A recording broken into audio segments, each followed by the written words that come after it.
So we're good.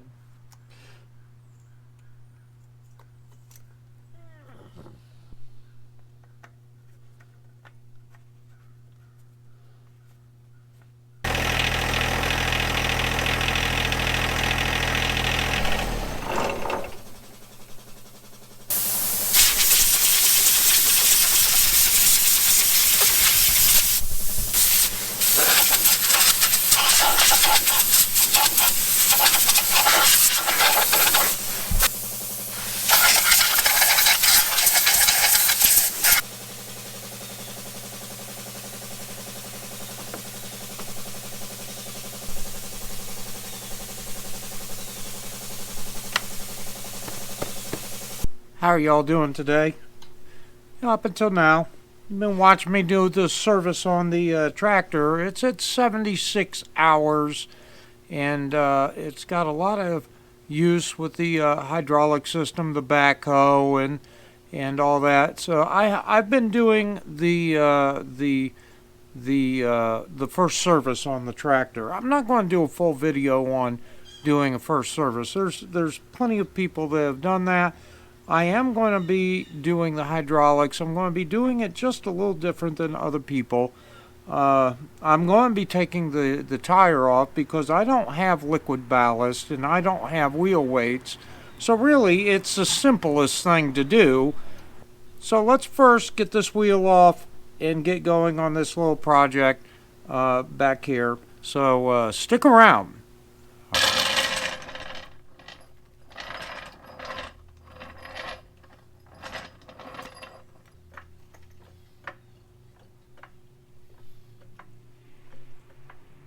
I believe it's 19 millimeter.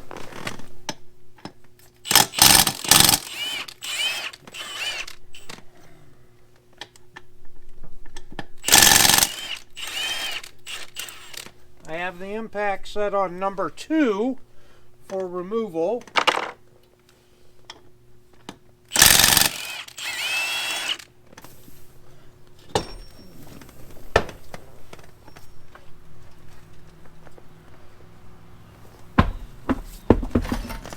Well, tire's a little muddy, but you can't get any easier than that. Well, come around with me to the back of the machine. I have an idea as to how I want to do this. There's plenty of videos of the screen in here and all that. I just want to try something a little different than everybody else has done. Yeah, buddy, here it comes.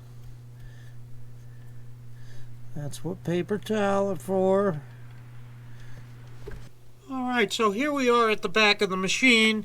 Here's the hose clamps. I can get to them, so if my little idea doesn't work, I can still revert back to you taking loose the hose clamps and sliding the rubber hose up, as has been demonstrated by a crap load of videos. But here is a bracket holding the the tube in place right here. So my thought was, what if I took this off and it might be able to move just enough that I don't have to mess with this hose at all. That's my idea. And the only way to know is by doing it. It is a 13 millimeter. And I had pre-loosened it a little bit to make sure to get it in there. But this right here, this piece, doesn't allow you to get a socket. Even with a swivel adapter, it's just right in the way. But yet, earlier models, it might be just fine with a socket. But I couldn't get even a 1/4 inch drive socket and swivel. I couldn't get back there. So let's see if this works. So there we have the bolt. Boy, that feels really tight. But you know what? It's still anchored down here. So it's still a solid piece. So let me get that. If I remember, that is a 6 millimeter. So I'll be right back with a 6mm. We'll take that loose.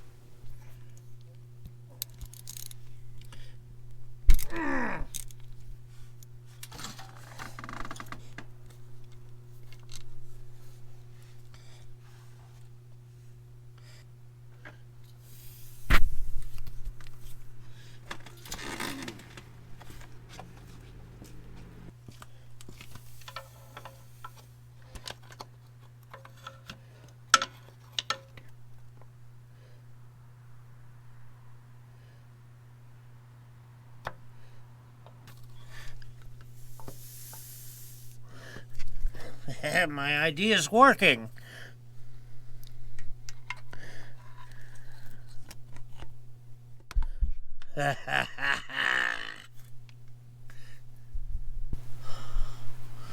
Look at all that. See, and there's some blue stuff that's probably some silicon when they assembled the engine that's in there. Wow. Let's get that all cleaned up. You know, I don't really want to get into the debate of, I know John Deere took away the 50-hour service and wait till 200 hours. Maybe they did it because they felt like it would reduce the cost of ownership. That's one of the thoughts. Maybe they thought it was unnecessary. But when you have a new piece of equipment, you always are going to have a break-in period. It's just all there is to it. And so I choose to get rid of these mount. Now, when the hydraulic fluid circulates through the system, it has to pass through this screen before it carries on through the rest of the system. And so that's why this screen is here. Furthermore, most of you are aware that there is a magnet in there, which I cannot, at the moment, shake out. Aha! Do this close to the ground. Generally, magnets are pretty brittle, and they will break kind of easily. So in case you drop it, now, there's some very fine particulate on the magnet itself. We'll clean that off.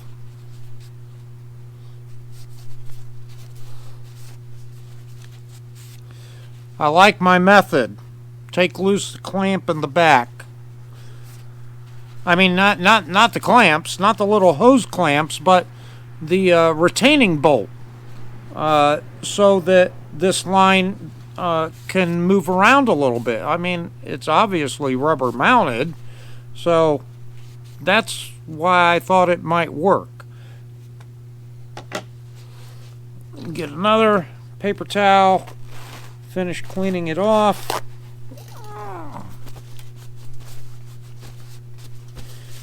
So whether you do it at 50 hours, 76 hours, 100 hours, or 200 hours, I would advise this. Do your first one kind of early. Whenever that may be.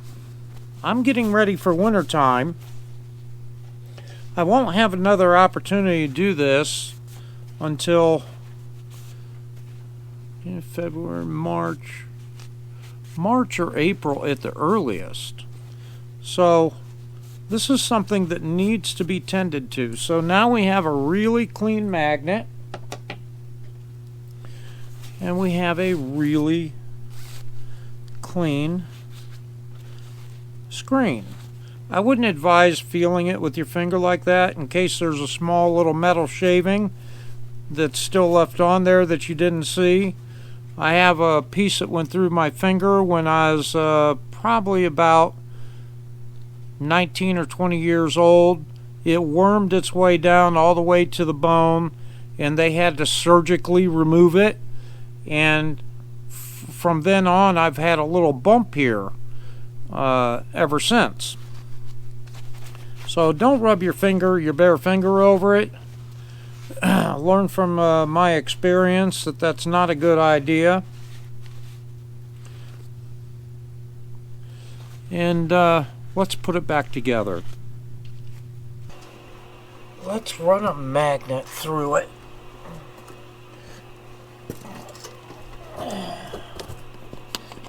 Let's do the magnet thing.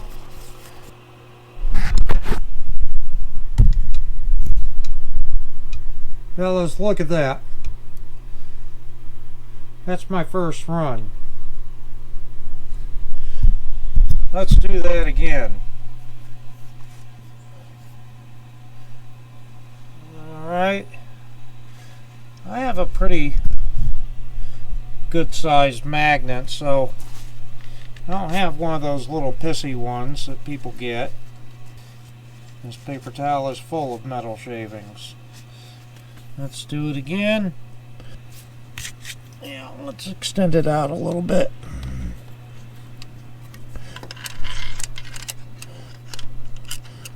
Get as far back in there. Let's keep turning it.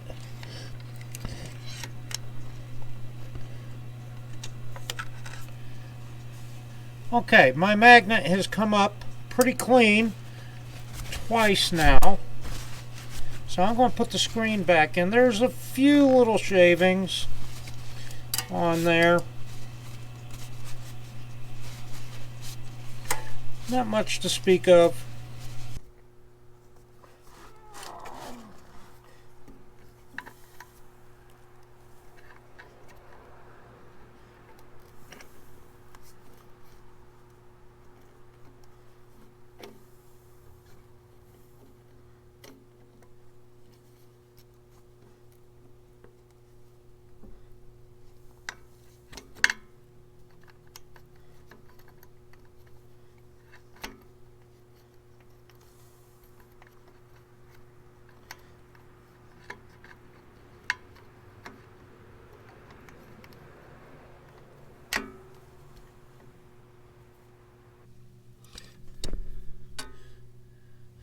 Well, poop.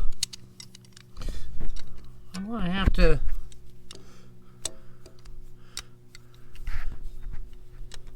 take these clamps off anyhow.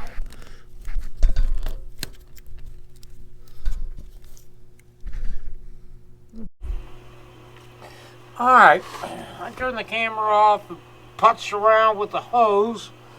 I don't know if y'all can hear me, but putzed around with the hose. And I've got it all lined back up. Now I'm putting the little 6mm back in. Gotta get that lined up. I think I'm lined up. Yep, it should thread in by your finger. Means nothing's bound up. It is. And just tighten it down.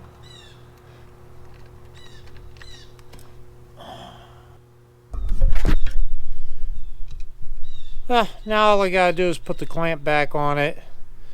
So the problem was, well, it worked for getting that piece out without disconnecting the hose.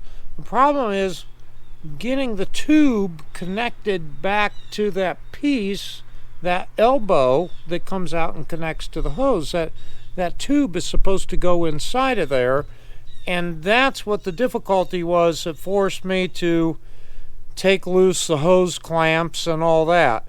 Now, in the summer, and my hands are cold on top of it, so it makes it difficult. Now, when I do this again, I'm going to check to see if there's a ridge inside that tube, the long tube, pushes up against, and then I can push that in and do it the way I'd like to do it. But I just don't know that to be a fact yet, and so I decided to do it, well, the way everybody else does. So I thought I'd be able to bring something new to the table, but no, apparently not. At least not yet. So let me finish putzing around with that and get this thing fired up.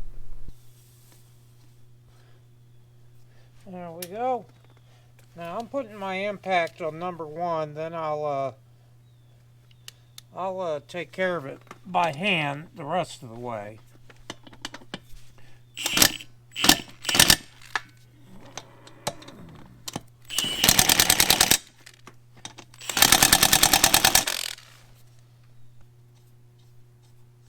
That going on nicely. Very nice.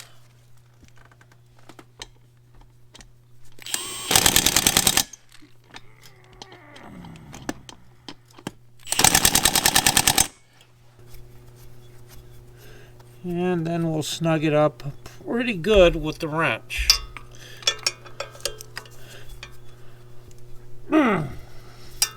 There we go. It's all back together. Time to fill it up.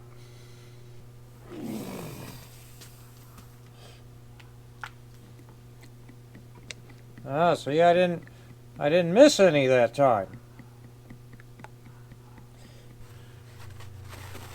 I'm only doing a little at a time, and then I can keep checking the dipstick.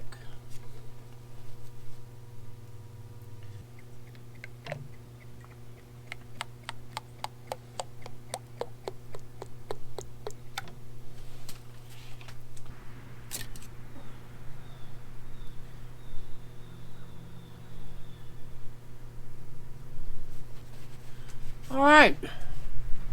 It looks like I am exactly at the top of the hash mark.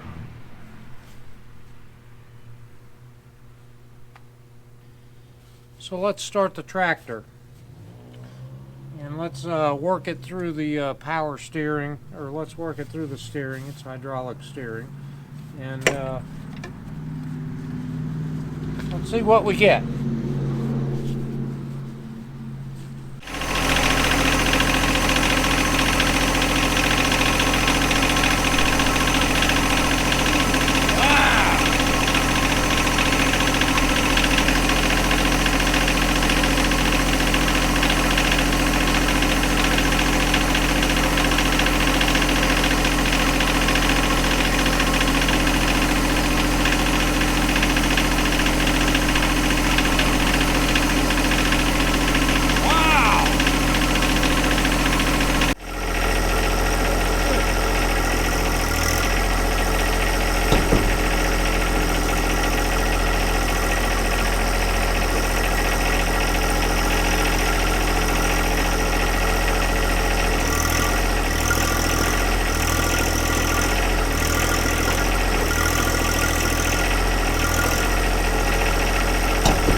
It seems as though everything is working just fine.